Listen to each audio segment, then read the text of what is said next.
If you're here, welcome to my channel, bro. Oh shit, bro. I'm in a rabbit hole right now. I watched one of the videos of the channel JEM VEDA. I'm very invested into this guy, on what he has to say, bro.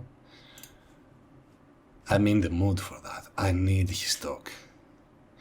And now we're gonna learn something new together. How society programs you fear and anxiety. Please go ahead and subscribe to this dude and turn on notifications. Because he deserves it, bro. I mean, I'm here to react to it, but if it bothers him, I mean, the video that I'm going to make right now is gonna pop up on his YouTube channel, telling him that I copied his video because I'm playing the video right now. But if it bothers him, he can actually message me or delete the fucking video, block me. But I'm saying, go, this guy is a legend, right? I've watched only one video and I'm super invested in this. I'm gonna watch another one right now. How society programs you fear and anxiety. I really want to see what he has to say, bro. Actually living in the safest time. Right. Did you know that we're actually living in the safest times in human history? That's fucking facts. Now, he changed my whole perspective in 4 seconds. Damn, that's impressive. Damn. At least for first world countries, this is absolutely true. So why is it that you and many people maybe feel a subtle unease when living life? A tapping noise of anxiety is happening in the background in your day-to-day. It's almost like our society is scared. Oh wait, Yes. It is. So how is it possible It is, though. to be living in the safest times in human history, yet at the same exact time be so scared? This is Barry Glassner, and he said a very profound quote that I really like. Quote, "We are living in the most fear-mongering time in human history. Yes. And the main reason for this is that there's a lot of power and money available to individuals and organizations who can perpetuate these fears." Bingo. Man.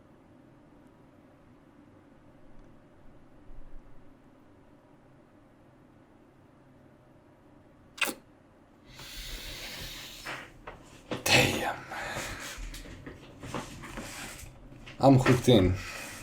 Bro, I'm sorry, I'm hooked in. And fear and anxiety.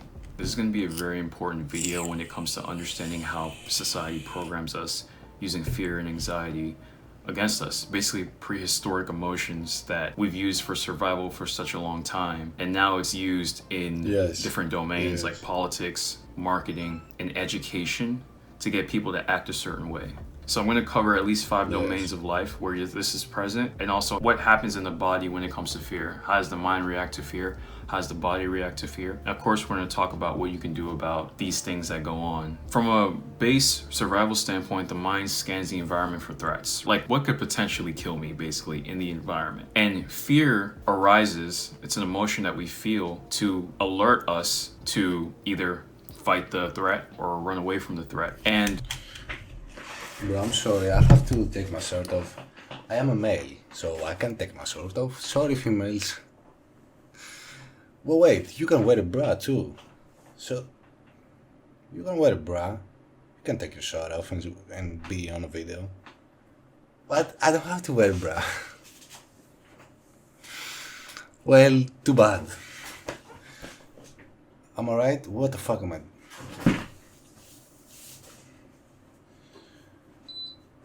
Oh, damn. It's very hot out here, bro. It's very hot. It's summertime. It's hot as fuck. Wait, I gotta get a drink. when we do this, the thinking mind shuts down. The body prioritizes thinking a lot less, and it prioritizes survival more. And think about it, when you can get people to think less rationally because they're in fear, you can get them to go with any cause or belief system you want them to, right? Because you can position your belief system as a way of getting away from what they're scared of. So for example, a politician that wants to get elected, he's not going to necessarily just talk about the things he wants to do for the people that support his party. Sure, that's nice. But that's not going to really persuade people at a primal level. What's going to really persuade you at a primal level is convincing, I think. I don't know what he has to say, but I haven't watched the video. Fuck you. If it's the same thing, fuck you. Haven't watched. I mean, I think what it does matter so much. It matters that if the president, if they fucking the human being, the president, I don't know what you call it in fucking English, right? But actually, if he says, if you elect me for president, bro,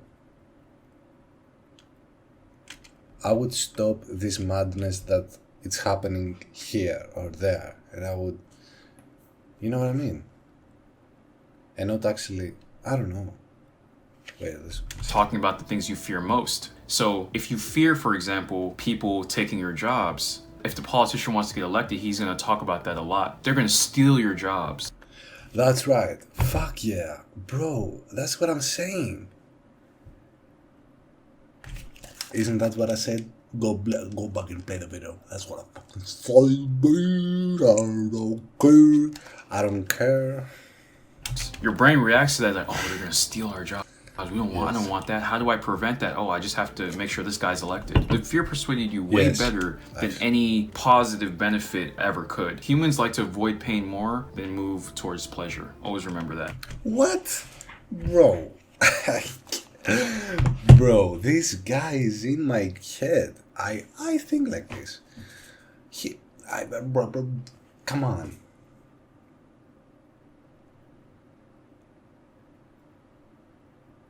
These videos actually will transform my life, dude. I don't care.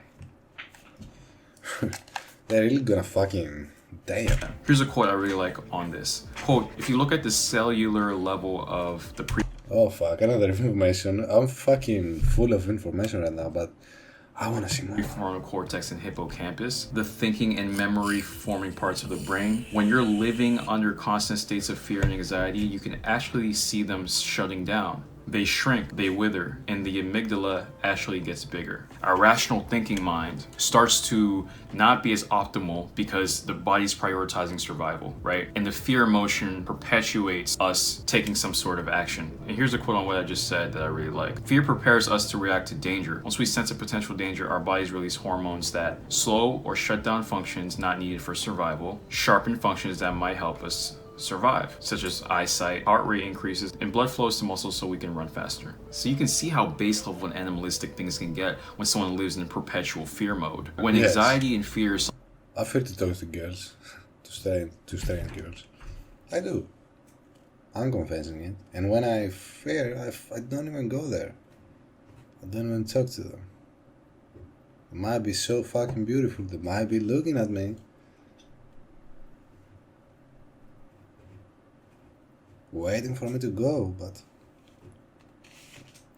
instead of pursuing pleasure, or what he said, not pleasure. Alright, instead of pursuing the pleasure, I'm avoiding the pain. That's crazy, bro. Something they constantly see and consume. In their lives, the decisions they make are driven by that. The body is viewing this as, okay, I need to make decisions now that prioritize my survival because I'm in threat right now. Because I'm perceiving things as fears and threats. Where is this perception coming from? For example, you're watching the news, it's only perpetuating negativity. How is your worldview of the world gonna be? It's a dangerous place, right? So you don't have time for emotions that are in a higher vibration like joy, gratitude, and contentment, because you're at a baseline reptilian survival emotion. Here's another quote. For mass media, insurance companies, big pharma, advocacy groups, lawyers, politicians, and so many more, your fear is worth billions. And fortunately for them, your fear is also very easy to manipulate. We're wired to respond to it above everything else. If we miss an opportunity for abundance, life goes on. But if we miss an important fear cue, it doesn't. So this is powerful right here. When we talk about living a better life, right, you want to experience high vibration vibration emotions that are in alignment with a great life, right? Like I said, emotions like joy, for example. But in order to have emotions like joy, you need to perceive your environment as being safe. So when your environment is safe, now you can easily create the things that you want in your life. It's easier. I'm not saying you can't if it's unsafe, but it's easier if it is. Now, we have a negativity bias, as in we watch for threats, because if we don't notice the threat, we're not going to be alive to even live the amazing life that we want, right? So it makes a lot of sense. But the problem here is that these societal infrastructures, politicians, big pharma, these domains of society prioritize financial gain over your ability to live high vibration emotions. They don't care about that. That's none of their business. They care about monetary, tangible things like profit, bigger customer bases, etc. So it would make sense that if they don't have your best interest at heart, then you need to be more responsible for the emotions that you feel. So that means you need to watch what you consume. You need to watch the things that they feed you. You have to question things like that. And I'm going to get more into that later in this video. Quote, the more we learn about the brain, the more we learn it's not something that's supposed to make you happy all the time. It's mostly a stress reactive machine. Its primary job is to keep us alive, which is why it's so easy to flip people into fear all the time. So now I'm going to get into Oh my God, bro. Damn. Different parts of the brain. I'm going to just keep this very baseline and simple. So you have the reptilian brain, which I mentioned deals with mainly survival and also bodily processes as well. Next, you have the limbic brain, which deals with your emotional centers, right? Hippocampus, things like that. And then you have the neocortex, which deals with your rationality, things like abstract thinking, cognition, etc. Let's focus on the emotional centers, mainly the amygdala. The triangle of neurons on the amygdala parses through stimuli coming in from the outside world, looking for, and among other things, threats. If it senses danger, then the neurons start firing, signaling that the central amygdala to activate a defense response to the body. This whole process is an unconscious physiological response. Perspiration, increased heart rate, shortness of breath. So that's what it looks like bodily wise when it comes to fear. Now, a quick distinction between fear and anxiety is that fear is something that you are experiencing that's present, or it's very close to happening and you're extremely certain. Anxiety is a feeling that you're anticipating something to happen, but it's not present at all. It's more so something coming from the mind. Now let's look at areas where fear and anxiety is used mainly against you to go for certain agendas or to act certain ways that are in the best interest of certain societal domains or infrastructure. Damn, these videos of him changed my whole perspective of how I was thinking about the world and the worldview and everything. I want to keep this, bro. I want to keep this perspective.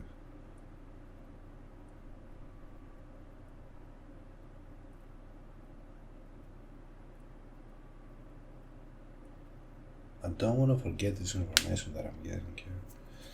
Even at tough times, I don't want to. Damn. First, the news. The news prioritizes viewership, of course. And a lot of times people focus on things that are negative because the brain is looking to survive. It's scanning for threats. So if it's noticing something that's a threat, it's going to pay attention to it. Okay, what can I do about this thing that's happening in the news right now? Is this a direct threat to me? Is it? This guy has hacked his brain, basically, of what he's saying. This guy really hacked his brain. I know, I don't live under a rock. A lot of people have hacked their brains and they're talking on YouTube. Like Infinite Waters, like Sadhguru, or who else? Can I say Andrew Tate? He's more on the ego side. I used to be a big fan of Andrew Tate, but now I don't know that much. I like what he's saying with stoicism and stuff. But on the other hand, he's saying that if you have an ego, it won't bother your life. But this guy right here tells us that it is going to hurt. From the previous video that I watched. If you haven't watched it, please go ahead, dude. Watch it from his video if you want to. It's fucking crazy. It's fucking insane.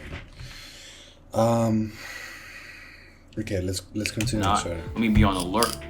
Now, I'm not saying to not stay up to date on things, you should, but what things actually matter and what things actually don't, that's a very important distinction here. Because you can get lost in the sauce when it comes to things that don't matter and things that are just sensationalized to get your attention, to get people talking. We live in an attention economy. If you have people's attention, that can be very lucrative. Here's a quote: propagandists work under the assumption that people eventually believe what they hear most often. The constant hyping of a culture of fear has rhetorically scared otherwise reasonable people into irrational emotions and behaviors. What's repeated most often has a profound impact on the psyche. So it's twofold. You have repetition, which is a method used. These videos are so high quality.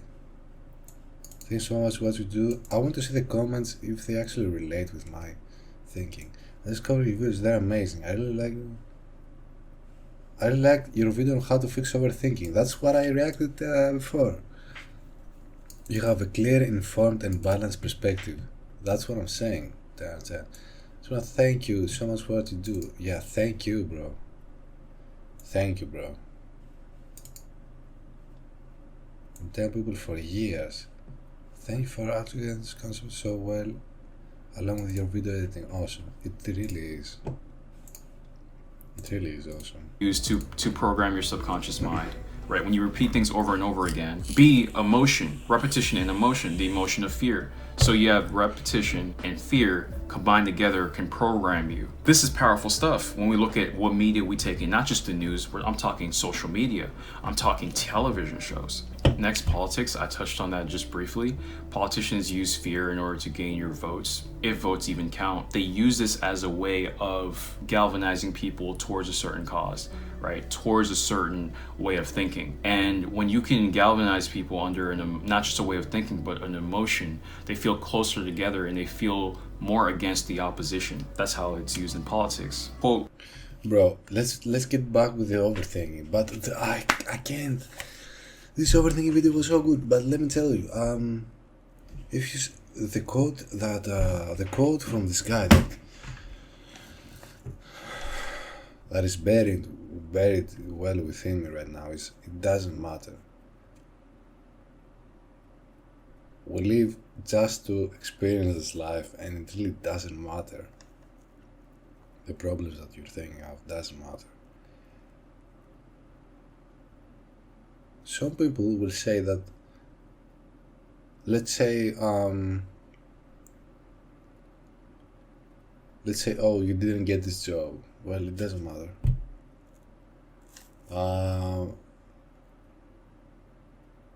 And they're like, whoa, this guy really said that? Like, how does he not have anxiety? How does he not fucking search for it? He hasn't done any work. That's what, if you say it doesn't matter, it automatically thinks to the other person's brain that this guy doesn't care. If you don't have we live in a world where if you don't have anxiety, it means you doesn't care, and that's a bad thing. That's crazy.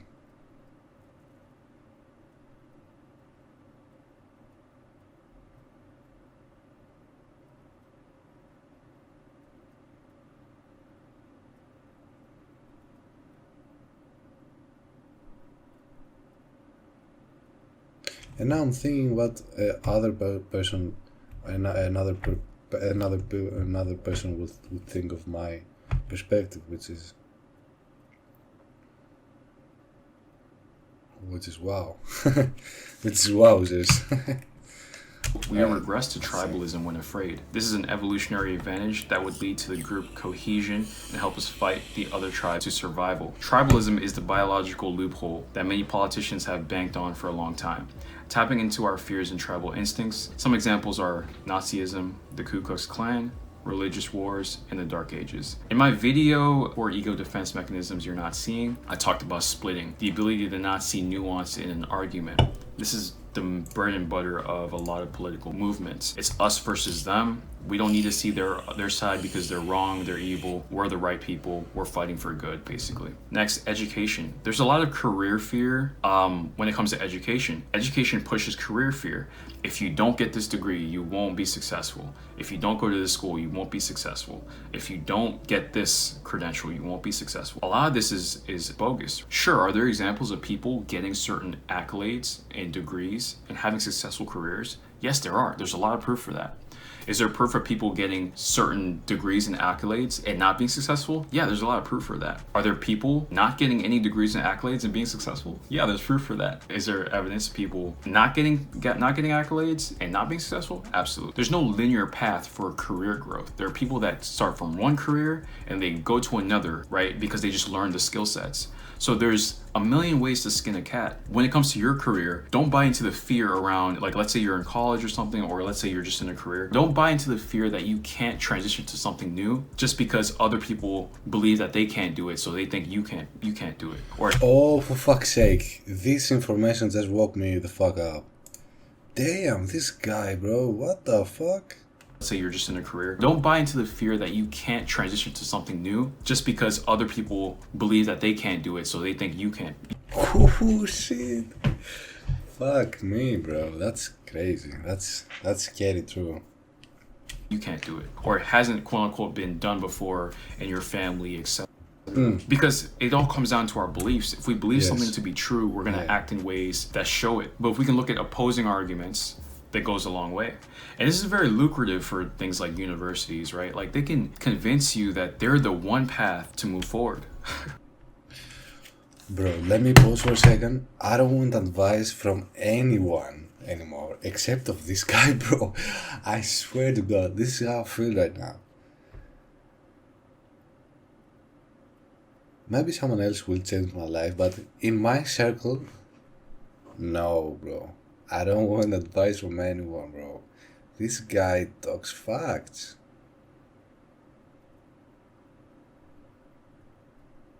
Wait, what? That's crazy. It's not the case. Did I go to YouTube University to have a YouTube channel and to help a lot of people in their psychology and spiritual growth?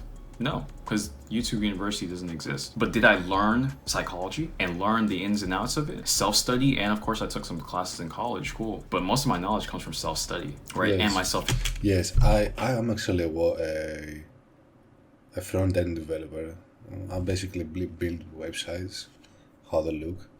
And actually in my school, when I went to a private school, they actually didn't, I didn't learn how to build what I wanted to build or what had to be done in jobs. I had to learn for myself. This is very true. I got this job that I am today because I worked by myself. I learned those things by myself. If I wouldn't learn those things, I wouldn't even be close to actually getting that job that I am today. And I'm so grateful that I started actually alone. I give thanks to my past person and the way he was thinking. I give thanks to you, bro. Thank you. This video is actually making me feel so good. Experiences and real world application, which makes my videos so effective. Real world applications, that's what I'm saying. Damn, this guy is talking what I'm talking.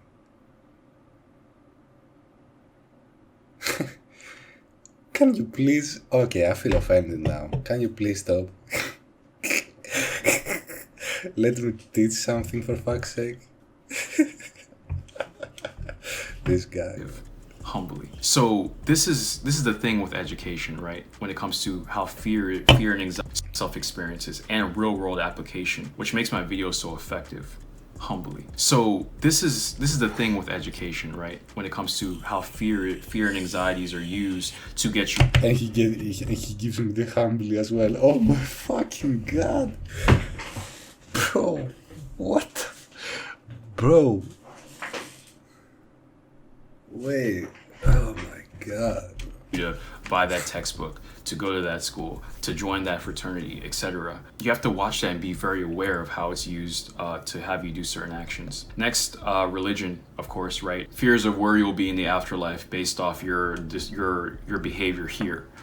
You want to watch this as well. Be free to question it. Is there a part of your psyche that questions this belief that if you act good in the 3D realm throughout your whole life, that you will go to a certain positive destination, or if you act bad in your 3D life, you will go to a negative destination after? You want to question this. How is your fear used, right? And is something like religion even holding you back? Are you living a fraction of a life because a religion told you that if you do this, it's wrong? And also look at evidence that people doing this thing that's wrong actually turn out to live a great life. So that's very important. Next, marketing and sales. Very fucking important. Companies really prey on FOMO, fear of missing out, scarcity, urgency, basically fear-based thinking in order to get you to buy things now, etc., etc. I would know because I own a marketing business, and I don't use these tactics because I don't agree with them. Thank you for pointing this. I have my business, which I haven't made any money yet, but I have the products all there, and I know there are many marketing strategies which you can manipulate certain things, people with certain things and colors of your website and all of that shit. But I can't, bro, I really can't. I'm not that person who will manipulate a buyer to buying this thing. If you like it, you like it. You gotta buy it. No matter what. You know what I mean? This is actually stupid. Marketing is stupid. I was telling this to my friends and all way back ago, bro. But he reminded me of that thing. That marketing is actually stupid as fuck. It's stupid. It's hilarious. Like let's say you're studying marketing, right? You're studying marketing. And you see, how much can I manipulate this guy to stay in my website to buy this thing and to actually buy this thing? How can I take his money? Like I don't know. I'm not into that. Some people are. I'm not into that. I don't judge you. I mean, whatever, right? But I'm not into that, bro. That's why my business is failing. Maybe. It doesn't matter. But I see them. Same with sales, right? Like, you go to a place and the sales guy comes up to you and he's like, oh, like, we only have this last thing left. Like, you want to get it now? Because we're going to be out next week. And you come back next week and they have like a whole shelf of it left. That's another thing you want to be. Yes, that's what I'm exactly talking about.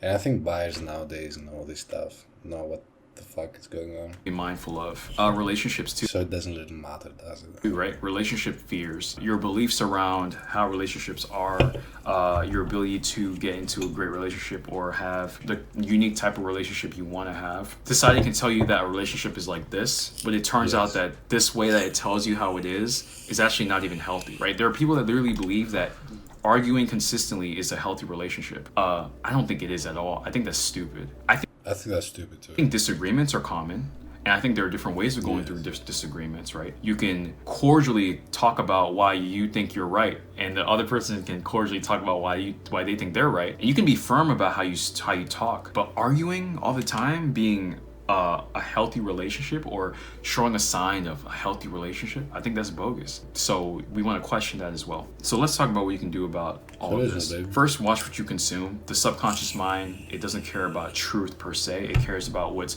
repeated and the repeated habits and actions you do. So you have to be hyper aware of where you put your consciousness. Is it social media? Okay, what kind of content do you consume? How often are you on it? And are you using it as basically, a crutch for things you don't want to face? So we want to look at what we consume. And this is easier said than done, but the music you listen to, that's really important. I listen to music 24 hours a fucking day. 12 hours a day. Alright, I'm over exaggerating. 8 hours. And Spotify doesn't recommend me the songs I want, bro. Spotify is fucking fucked. I'm not I'm not listening to Spotify anymore, dude, because I have to change the song every fucking time. Because I don't want some words that they're saying are so goddamn awful. Like this trap scene, this trap music songs, they will pop up on Spotify. Even if I want to or not, bro, they're gonna pop up. And I have to fucking go grab my phone, play the next song, distract me from my work because I listen music at my work. But I found YouTube as a better solution to hearing music while you're working, because it actually gives you more accurate recommendations than Spotify does. And that's facts. I always go by the rule of make sure you're consuming more good things for your mind than bad things for your mind. I know there's the bubblegum entertainment that we all like to watch, right? I freaking love like ignorant rap music. I just love it from time to time. While I'm driving, I'm just having fun, enjoying rapping along. I love it. But I understand that I'm not gonna consume that all the time, right? Because it's dumb and ignorant, right? So I'm gonna still have things that stimulate my mind for the better. Next, learn about your psychology, right? Not just your psychology in the mental. He really talked about what I was talking. Bro, can you stop? Bro, if you're watching this video, I think me and you are fucking twin flames or some shit, bro. Or fucking... You is me in another dimension. I think you is me in another dimension, bro. It can't be happening right now. I'm talking, I'm saying things before you say them. Because I paused the video, of course, but... What the fuck? Homie, chill. Homie. My homie, chill, bro. This is beyond me, bro. I can't stand this guy. Of course I can stand this guy. For hours. So processes of how you work, but also the higher realms of human potential. It's not just psychology, but it's okay, how does the body affect the mind? How can I manifest the things that I want? What about frequencies? How can I think in a high vibration frequency that is in alignment with things I value, etc.? I wish I could talk to this with my friends, but I have one friend that we will go and discuss things, but I have other friends that just don't give a fuck. Ignorant. They don't give a fuck. I mean, I would speak to them about those things, but they wanna reply back with something. Oh, that's interesting. I have this theory. Oh, yes, I can. No, maybe this is not this way. It's that way. Have a discussion. No, they just. I don't know. They just want fun. They just wanna go out and have fun all the time. But this is fun. Like, these conversations are fun, actually. Right. Not fun, joyful, I would say. Whether it's a person, right? Whether it's a possession. And you want to be also careful with this, right? It's not just all about desires and material things. You want to do an analysis of, is this something I actually want, or is this something that I was pushed to want? So, for example, you want a big house. Yeah. Do you actually want a big house in this that's true. certain state or country, or were you told to get that big house in a certain state or country? When we look at the higher realms of human potential. Bro, I was thinking about buying a house recently. Like, I'm having this thought in my mind, and I was like, this girl texted me and said, I was talking about her, about buying a house and all of that, and she comes some days after and she says, how is that plan going? Is everything, are you gonna actually live alone? Are you gonna actually go to another house? And I said, yeah, I will live alone, yes, because I live with my parents now, I work 2 jobs, but I live with my parents, yeah. And I was like, yes, I will. First, I will go in a small house. I said this specifically. First, I will go in a small house, and if all goes right, I will move to a bigger one. But now that I think about it, because I wanted to actually like make her believe that I am that guy. I'm the guy who's gonna have the house and the all of these things. But truthfully, the truth to be said, even if I have a small house, live by myself, do my meditation, do my YouTube videos, do what I love, and actually working because I would have to pay rent, get my food ready, you know what I mean? This would be fun also. I swear. Oh my god. This guy changed my perception in a second. Potential when we practice meditation, when we learn about the law of assumption, when we learn about universal laws, we want to think about, okay, I want this thing, but is this something that's actually going to fulfill me, or is this something that I was told I should want? That's right. Next, actively take responsibility for everything in your life. Your emotions. Sure, we have all of these things going on in society that are bringing out certain emotions in us, but at the end of the day, it's coming from us. So it's our responsibility to be careful what we're consuming and then focus on the emotions that we want and the emotions that are in correlation to a great life. Make sure we're staying up in the higher vibration emotions and not beating ourselves up for being in lower vibration emotions. In Stoicism, there's a topic of temperance where you're okay with both sides of things. You're kind of in the middle. So although we prefer the higher vibration emotions, when we experience the lower ones, we implement temperance to be okay with that and then get back to where we want to be. So take responsibility for your life all the way through, and you won't blame so much society for how you are. We're at the cause of how our lives turn out, for the most part. Lastly, ask more questions, right? Question things. When things come up, when you consume certain things, when society tells you to be a certain way, question it. Why should you be that way? Look at opposing arguments. Play devil's advocate sometimes. Even things you believe in, play devil's advocate. When you implement these types of things, you start to look at fear differently. You start viewing it as something that, okay, from a survival standpoint, it has helped us for such a long time. And now it's being used to get me to act a certain way. So I need to be aware of how society is using fear to get me to act a certain way.